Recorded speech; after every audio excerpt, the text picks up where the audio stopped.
Yogi Adityanath was born as Ajay Mohan Singh Bisht on the 5th of June 1972 in the village of Panchur in Paudi Garhwal, Uttar Pradesh in a Rajput family. His late father, Anand Singh Bisht, was a forest ranger. He was the second born in the family, among 4 brothers and 3 sisters. He completed his bachelor's degree in mathematics from the Hemwati Nandan Bahuguna Garhwal University in Uttarakhand. He left his home around the 1990s to join the Ayodhya Ram Temple movement. Around that time, he also became a disciple of Mahant Adityanath, the chief of the Gorakhnath Math. Mahant Adityanath was leading the Ayodhya Ram Temple movement at that time. While based in Gorakhpur after his initiation, Adityanath has often visited his ancestral village, establishing a school there in 1998. Adityanath was promoted to the rank of Mahant or High Priest of the Gorakhnath Math after the death of Adityanath on the 12th of September 2014. He was made Peethadhishwar of the Math amid traditional rituals of the Nath sect 2 days later. Yogi Adityanath belongs to a specific tradition of Hindutva politics in Uttar Pradesh that can be traced back to the Mahant Digvijaynath, who led the placing of idols in the Babri Masjid in Ayodhya on the 22nd of December 1949. Both Digvijaynath and his successor Adityanath belonged to the Hindu Mahasabha and were elected to the parliament on that party's ticket. After the BJP and the Sangh Parivar joined the Ayodhya movement in the 1980s, the 2 strands of Hindu nationalism came together. Adityanath switched to the BJP in 1991, but nevertheless maintained significant autonomy. 4 years after Adityanath was designated Adityanath's successor, he was elected to the lower house of the Indian Parliament. After his first electoral win, Adityanath started his own youth organization Hindu Yuva Vahini, which came to be known for its activities in the eastern Uttar Pradesh and was instrumental in Adityanath's meteoric rise.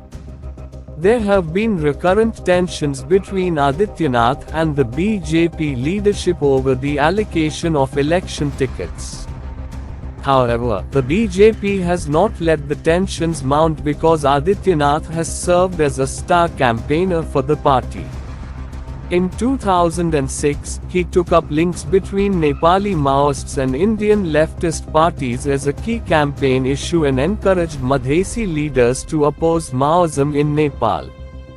In 2008, his convoy was reportedly attacked while en route to Azamgarh for an anti-terrorism rally.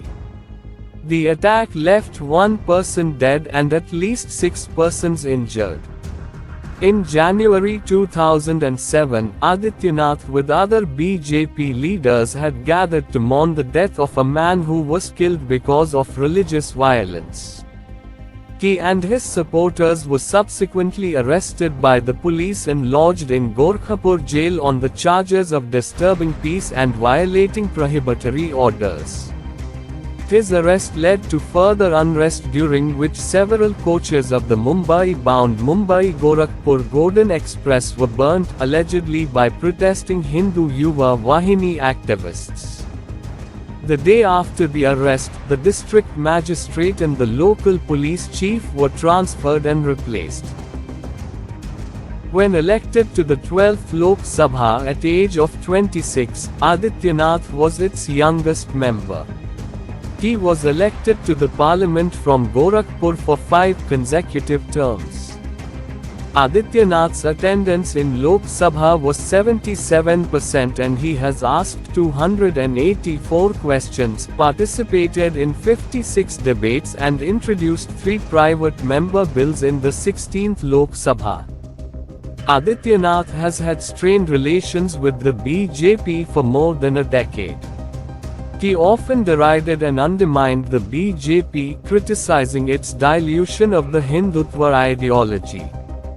having established his own independent power base in eastern Uttar Pradesh, with the support of the Hindu Yuva Vahini and the Gorakhnath Math, he felt confident to be able to dictate terms to the BJP. When his voice was not heard, he revolted by fielding candidates against the official BJP candidates. The most prominent example was the fielding of Radha Mohan Das Agrawal from Gorakhpur on a Hindu Mahasabha ticket in 2002, who then defeated BJP cabinet minister Shiv Pratap Shukla by a wide margin. In 2007, Adityanath threatened to field 70 candidates for the state assembly against the BJP candidates. But he reached a compromise in the end. In 2009 parliamentary elections, Adityanath was rumored to have campaigned against the BJP candidates who were then defeated. Despite his periodic revolts, Yogi Adityanath has been kept in good humor by the RSS and the BJP leaders. The Deputy Prime Minister L.K. Advani, the RSS Chief Rajendra Singh and the VHP Chief Ashok Singhal have visited him in Gorakhpur. During the 22nd to the 24th of December 2006, Adityanath organized a 3-day Virat Hindu Mahasammelan at Gorakhpur at the same time as the BJP National Executive meet in Lucknow. Despite the conflict, several RSS and VHP leaders attended the Mahasammelan, which issued a commitment to pursue the Hindutva goals despite the BJP's claimed abandonment of them. In March 2010, Adityanath was one of the several BJP MPs who defied the party whip on the Women's Reservation Bill in the parliament.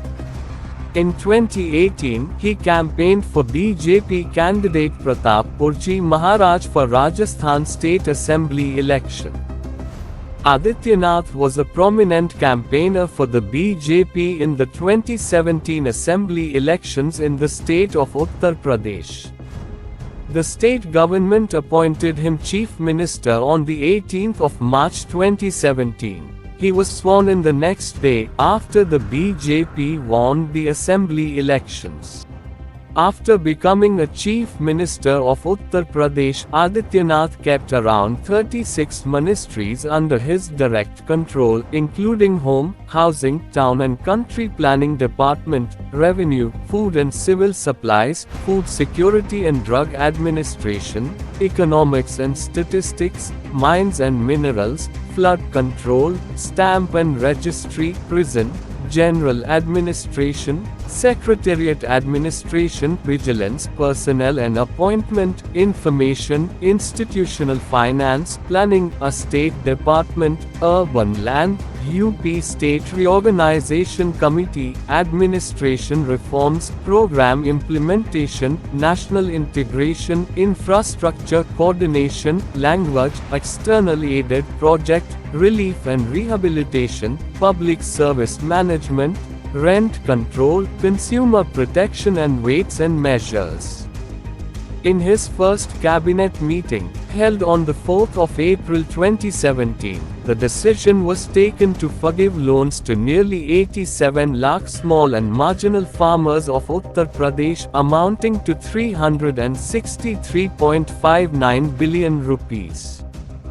For India's Independence Day celebrations in 2017, his government singled out Muslim religious schools, requiring them to provide video evidence that their students had sung the Indian national anthem.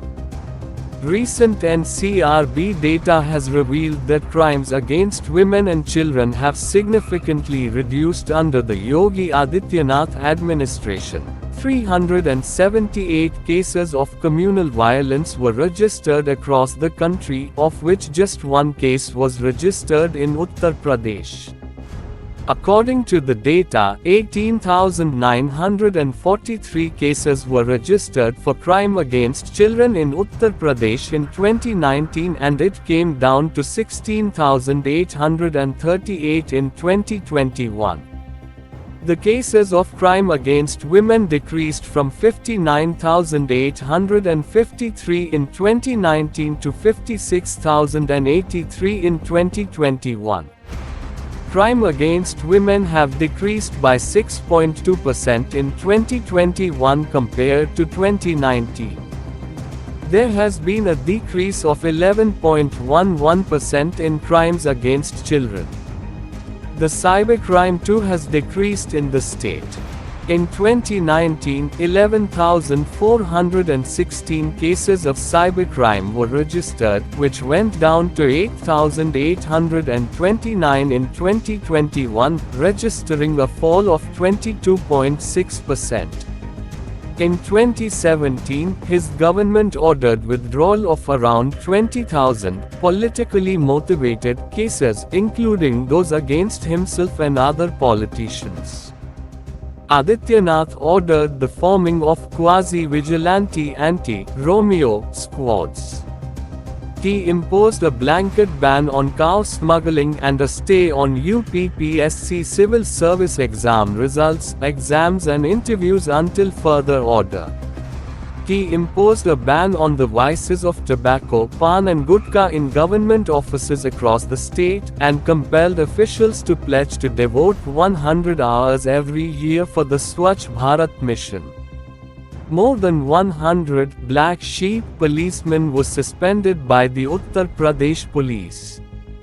Since 2017, Chief Minister Adityanath had ordered the closing of many slaughterhouses. As a direct consequence, the tanneries that saw straw leather from the slaughterhouses were impacted.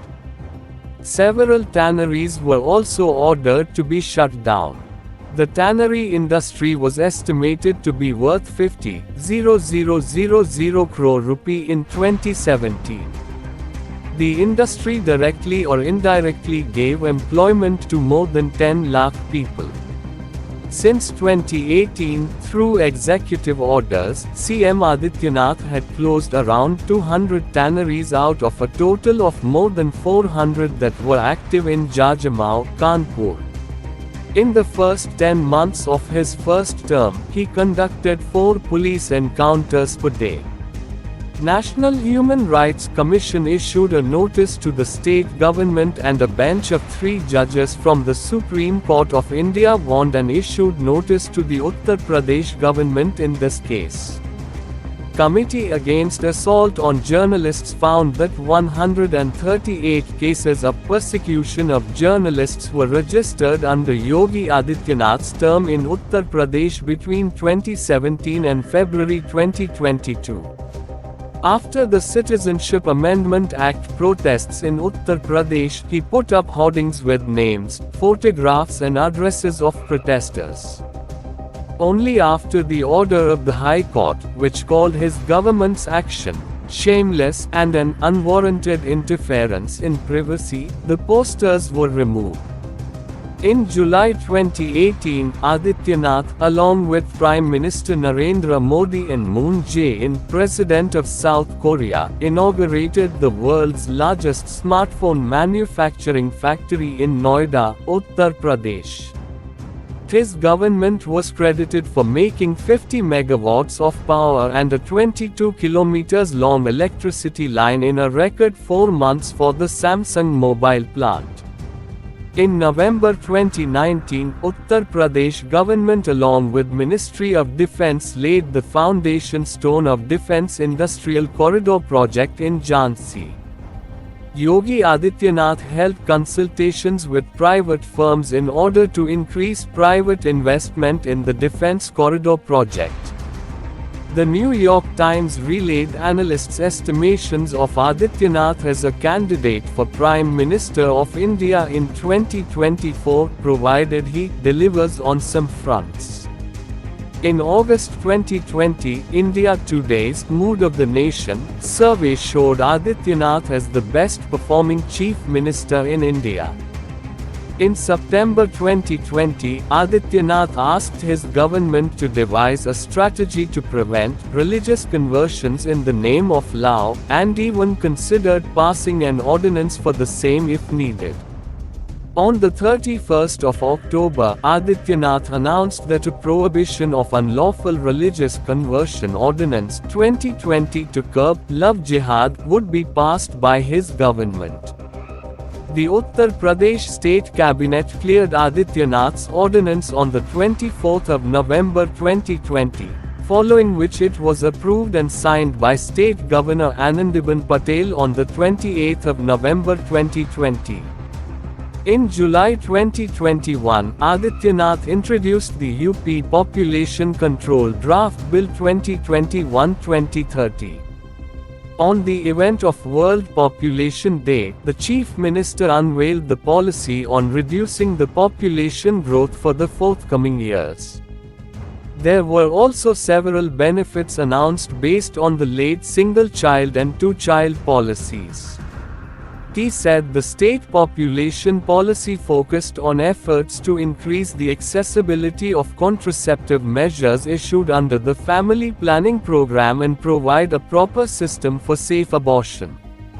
This policy also received lots of reactions and criticisms from other political parties. It was said that this policy mainly focused on the upcoming general elections in the state. The opposition Congress in the state has called it a political agenda, and the Samajwadi Party said it as murder of democracy. On the 10th of March 2022, with the announcement of the Legislative Assembly results, BJP-led NDA alliance secured 273 seats with Adityanath winning his second term. He and his party wrote history, being the first chief minister to return to power after completing a full 5-year term in office. BJP is also the first party to return to power consecutively after 37 years. He was only the third chief minister in Uttar Pradesh's political history to complete a full 5-year term as the chief minister of the state after Mayawati of BSP and Akhilesh Yadav belonging to the Samajwadi Party. In the build-up to the assembly elections, Adityanath successfully used a campaign with a bulldozer as its main image, earning him the nickname Bulldozer Baba. The term had initially been used as a taunt by an opposition party.